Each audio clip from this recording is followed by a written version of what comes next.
Gilles, Antonia, Phébé et Nina sont toulousains. Pour changer d'air, ils sont partis découvrir l'abbaye de Fontfroide.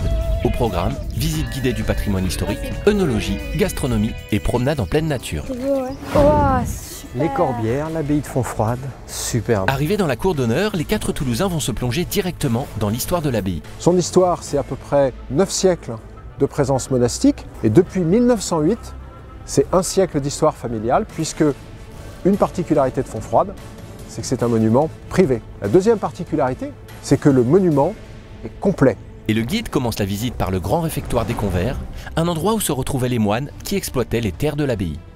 Alors il faut imaginer la pièce, le sol est en terre battue, elle est assez sombre, et vous avez à peu près 250 convers qui vont dîner ici tous les soirs, en silence.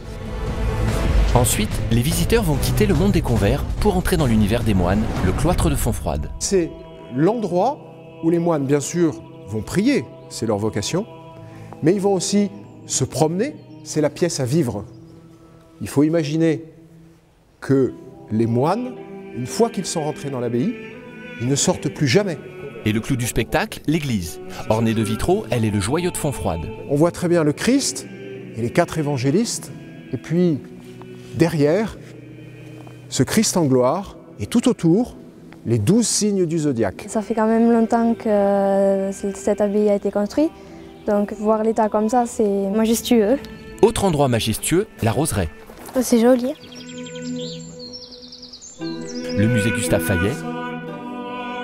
Et voilà les 4 Toulousains plongés dans un cours d'œnologie. Alors, on a essentiellement les vins de l'abbaye qui sont produits ici, donc, puisqu'on a 35 hectares en exploitation. Tout ça, c'est le vignoble de l'abbaye, qui est cultivé en agriculture raisonnée. Une mise en bouche parfaite avant d'aller déjeuner au restaurant. Messieurs, dames, bonjour, bienvenue. La famille part ensuite pour un voyage culinaire. Les spécialités de Fontfroide vont ravir les papilles de nos explorateurs. Une belle halte avant d'attaquer la séance shopping souvenir. Et là, toute la famille trouve son bonheur. L'abbaye de Fontfroide, c'est aussi l'occasion de faire des rencontres inattendues. Regardez, regardez, un chat moine. C'est Garfield.